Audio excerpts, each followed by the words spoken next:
कौन सोच सकता था कि जेल जैसी जगह पर दूध का डिब्बा आजादी की चाबी बन जाएगा। कहानी की शुरुआत होती है कोलोरेडो की एक हाई सिक्योरिटी जेल से, जहां रे ब्रेसलिन नाम का एक आदमी कैद है। बाहर से देखने पर वो एक आम कैदी लगता है, लेकिन उसकी आंखें हर वक्त जेल की दीवारों, गार्ड्स की चाल और सिस्टम की कमियों को पढ़ रही होती हैं। एक दिन एक कैदी उसे चेतावनी देता है कि जैक नाम का एक खतरनाक कैदी उस पर हमला करने वाला है, क्योंकि जैक पहले से ही अपना पूरा प्लान तैयार कर चुका है। तभी एक गुंडा जैक उस पर हमला करता है। रे ने उसे ऐसा धोया कि जैक के दांत उसके हलक में आ गए। लड़ाई की वजह से रे को ब्लैक सेल में डाल दिया गया। अब आम इंसान वहां रोता, पर रे भाई तो वहां भी इंजीनियरिंग लगा रहे थे। यह जेल का वो हिस्सा होता है जहां सबसे खूंखार कैदियों को 24 घंटे बंद रखा जाता है। नया कमरा बेहद छोटा होता है, उसमें कोई खिड़की नहीं होती, सिर्फ एक टॉयलेट और चारों तरफ कैमरास लगे होते हैं। हर पल रे पर नजर रखी जाती है, लेकिन रे के लिए ये सजा नहीं बल्कि मौका बन जाता है। जैसे ही वो उस सेल में पहुंचता है, उसका दिमाग जेल से भागने के प्लान पर काम करने लगता है। रे पूरे जेल का अंदाजा लगाता है। उसे पता चलता है कि जेल के बिल्कुल पास एक गैराज मौजूद है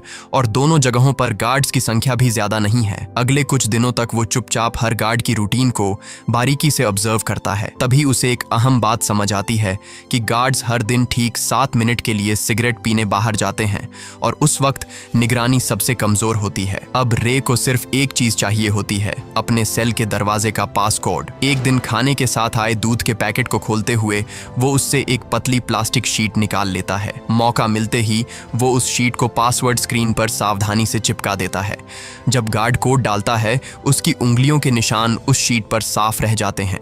थोड़ी समझदारी और सही एलिमिनेशन के बाद रे सही कोड निकाल लेता है। इतना दिमाग अगर रे भाई ने पढ़ाई में लगाया होता तो आज वो खान सर के बगल में बैठ के पढ़ा रहे होते। साथ ही वो बाहर मौजूद अपनी टीम को भी मैसेज भिजवा देता है कि जिस दिन वो भागेगा ठीक 4 बजे उन्हें पास वाली गैराज में मौजूद रहना होगा। आखिरकार वो दिन आ ही जाता है। रे पास कोड डालकर सेल से बाहर निकलता है, पाइप्स के रास्ते आगे बढ़ता हुआ गैराज तक पहुंचता है। उसी वक्त बाहर उसकी टीम एक छोटा सा धमाका करती है, जिससे पूरे इलाके का ध्यान भटक जाता है। कुछ ही देर में फायर ब्रिगेड वहां पहुंच जाती है। इसी अफरा तफरी के बीच रे चुपचाप फायर ब्रिगेड की गाड़ी के नीचे लटक जाता है और जेल से बाहर निकल जाता है। थोड़ी दूरी पर उसे गाड़ी से उतार दिया जाता है, लेकिन कहानी यहीं खत्म नहीं होती। जल्द ही पुलिस उसे पकड़ लेती है। तभी वहां लेस्टर नाम का एक आदमी पहुंचता है और पुलिस से कहकर रे को छुड़वा लेता है। इसके बाद असली सच्चाई सामने आती है। पता चलता है कि रे कोई अपराधी नहीं बल्कि एक सिक्योरिटी कंपनी का मालिक है, जो दुनिया भर की जेलों की सिक्योरिटी जांचने के लिए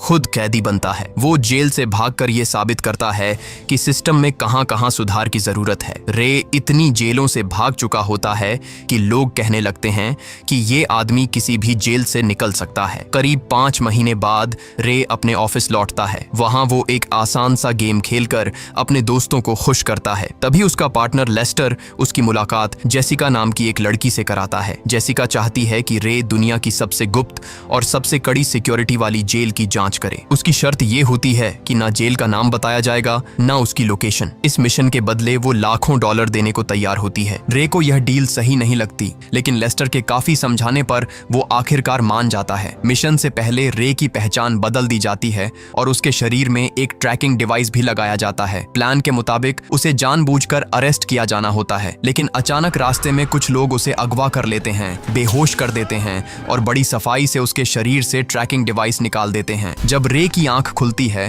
तो वो खुद को एक अजीब सी जेल में पाता है। वो एक कांच के डिब्बे जैसे सेल में बंद होता है और उसके चारों तरफ भी ऐसे ही कई कैदी मौजूद होते हैं। थोड़ी देर बाद उसकी मुलाकात जेल के वार्डन हब्स से होती है, जबकि रे को बताया गया था कि वार्डन का नाम मार्श होगा। यहीं उसे एहसास हो जाता है कि कुछ न कुछ बहुत गलत जरूर है। रे तुरंत वो खास इमरजेंसी कोड बोलता है जिससे उसे जेल से बाहर निकाला जा सकता था, लेकिन हब्स उसकी एक भी बात नहीं सुनता और उसे वापस सेल में भेज दिया जाता है। इधर बाहर उसकी टीम जेल की लोकेशन पता करने की पूरी कोशिश कर रही होती है और उधर अंदर रे देखता है कि यहाँ के सारे गार्ड्स एक जैसे कपड़े और मास्क पहने रहते हैं और जब मन करता है किसी भी कैदी पर बेरहमी से टूट पड़ते हैं। इसी दौरान अनिल नाम का एक कैदी रे से मिलता है और बताता है कि उसने कोई जुर्म नहीं किया, फिर भी उसे यहाँ रखा गया है क्योंकि कुछ लोग उससे जानकारी निकलवाना चाहते हैं। तब रे को समझ आ जाता है कि ये कोई आम जेल नहीं है। यहाँ असली अपराधी नहीं बल्कि अमीर लोग अपने दुश्मनों को टॉर्चर कराने भेजते हैं। अब रे को इस जेल के सबसे खतरनाक हिस्से में पहुंचना होता है। इसके लिए वो जानबूझकर प्लान बनाकर एक कैदी से हाथापाई करता है। जैसा उसने सोचा था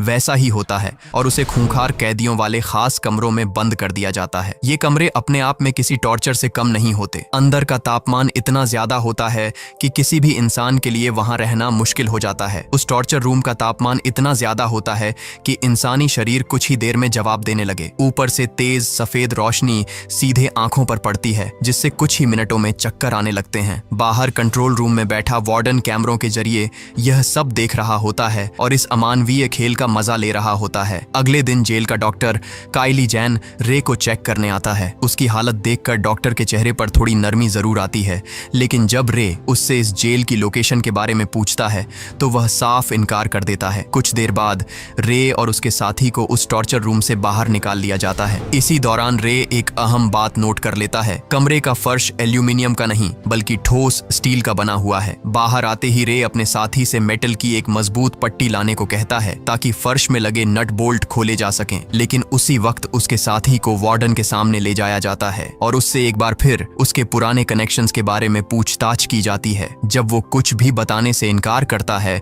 तो गार्ड्स जबरदस्ती उसके मुंह में पानी की पाइप डालकर उसे बेरहमी से टॉर्चर करते हैं। दर्द के बावजूद वो मौका देखकर मेटल का एक टुकड़ा चुरा लेता है। बाद में जब वो रे से मिलता है तो रे उसे अपना प्लान समझाता है। उसके हिसाब से यह जेल जमीन के नीचे बनी हुई लगती है और अगर वे फर्श खोल भी लें तो ऊपर की तरफ रास्ता बनाकर जमीन तक पहुंचना होगा। रे की बातें सुनकर उसके साथी को यकीन हो जाता है कि अगर कोई यहाँ से बाहर निकल सकता है तो वही है। प्लान के मुताबिक दोनों फिर से जानबूझकर झगड़ा करते हैं और उन्हें दोबारा टॉर्चर रूम में भेज दिया जाता है। अंदर पहुंचते ही रे पहले कैमरे को ढक देता है और फर्श के नट बोल्ट खोलना शुरू कर देता है। जैसे ही काम पूरा होता है वो अपने साथी को इशारा करता है। साथी जोर जोर से चिल्लाने लगता है जिससे गार्ड्स का ध्यान उसकी तरफ चला जाता है। उसी पल रे कागज से कैमरा पूरी तरह ढक देता है और नीचे की ओर उतर जाता है, लेकिन किस्मत एक बार फिर धोखा देती है। नीचे उतरते वक्त एक पाइप टूट जाती है और पानी तेजी से भरने लगता है। जैसे तैसे रे ऊपर पहुंचता है और जो नजारा वो देखता है वो उसकी सोच से कहीं ज्यादा डरावना होता है। यह जेल जमीन पर नहीं बल्कि समुद्र के बीच खड़े एक विशाल जहाज पर बनी हुई होती है।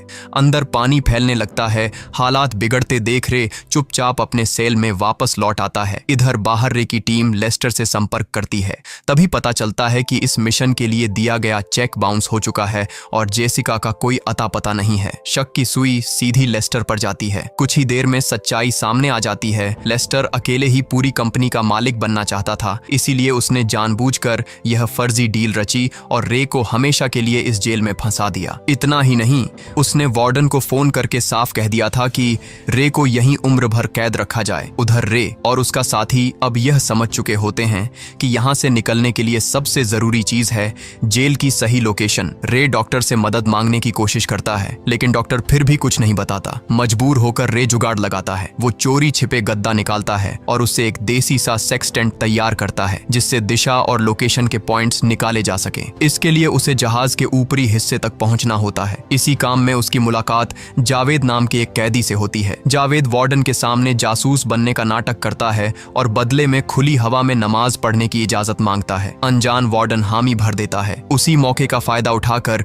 रे अपने बनाए डिवाइस से दिशा के आंकड़े निकाल लेता है। सारी गणना के बाद रे इस नतीजे पर पहुंचता है कि वे मोरक्को के पास अटलांटिक ओशन में मौजूद हैं। ये सुनते ही उसका साथी बताता है कि उसका एक पुराना दोस्त मोरक्को में रहता है और अगर किसी तरह उसे खबर पहुंचा दी जाए तो बचाव मुमकिन है। अब वे एक बार फिर डॉक्टर से मिलते हैं और इस बार उसे मदद के लिए मना ही लेते हैं। उसी रात डॉक्टर चोरी छिपे ईमेल के जरिए जेल की लोकेशन बाहर भेज देता है। आखिरकार भागने का दिन आ जाता है। जावेद वार्डन को झूठी खबर देता है कि ब्लॉक ए में बड़ी लड़ाई होने वाली है। वार्डन तुरंत लगभग सारे गार्ड्स वहीं भेज देता है और खतरनाक कैदियों वाले हिस्से में सिर्फ 2 गार्ड्स रह जाते हैं। मौका देखते ही रे जानबूझकर वहां लादाई शुरू कर देता है। कुछ ही पलों में पूरा इलाका रणभूमि बन जाता है। इसी अफरा तफरी के बीच रे, उसका साथी और जावेद जहाज के ऊपरी हिस्से की तरफ बढ़ते हैं, लेकिन वार्डन को शक हो जाता है और वो पूरे जहाज में लॉकडाउन करवा देता है। ऊपर पहुंचने से पहले ही सारे दरवाजे बंद हो जाते हैं और तीनों को मजबूरन पीछे हटना पड़ता है। इसी दौरान बाहर से बचाव के लिए हेलीकॉप्टर पहुंच चुका होता है। अंदर गार्ड्स और कैदियों के बीच जबरदस्त गोलीबारी शुरू हो जाती है। इसी भगदड़ में जावेद को गोली लग जाती है। हालात को देखते हुए रे फैसला करता है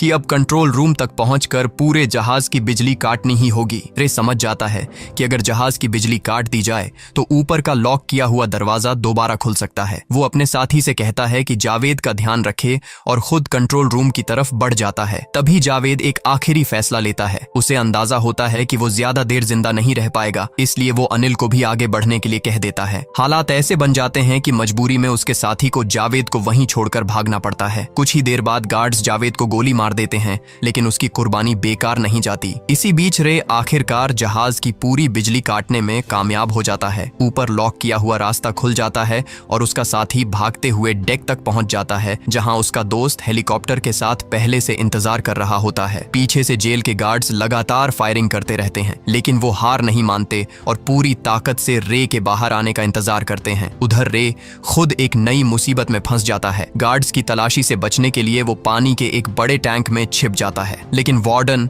चालाकी से जहाज को दोबारा स्टार्ट करने का आदेश दे देता है। टैंक का सिस्टम एक्टिव होते ही रे तेज बहाव के साथ सीधे समुद्र में जा गिरता है। ऊपर से उसका साथी हेलीकॉप्टर में बैठा ये सब देख लेता है। बिना एक पल गंवाए वो नीचे रस्सी फेंकता है और रे किसी तरह उसे पकड़कर ऊपर चढ़ जाता है। अब रे के हाथ में गन होती है। वो पीछे मुड़कर जहाज पर मौजूद तेल के टैंकों पर अंधाधुंध फायरिंग कर देता है। कुछ ही सेकंड में पूरा जहाज जोरदार धमाके से दहल उठता है। वार्डन और उसके सारे गार्ड्स उसी विस्फोट में खत्म हो जाते हैं। जिस जेल को कभी अजेय माना जाता था वो समंदर में डूबने लगती है। आखिरकार रे और उसका साथी सुरक्षित मोरक्को के किनारे पहुंच जाते हैं। वहां एक गाड़ी उन्हें लेने आती है और उसमें से जेसिका बाहर निकलती है। रे उसे देखते ही पहचान लेता है, वही लड़की जिसने उसे इस मिशन के लिए भेजा था। तभी उसका साथी सच बता देता है कि जेसिका उसकी बेटी है। यह सुनते ही रे हैरान रह जाता है। अब पूरी सच्चाई सामने आती है। दरअसल जेसिका ने अपने पिता को उस गैर कानूनी जेल से छुड़ाने के लिए जानबूझकर रे को इस मिशन पर भेजा था। उसने अपनी असली पहचान इसलिए छिपाई थी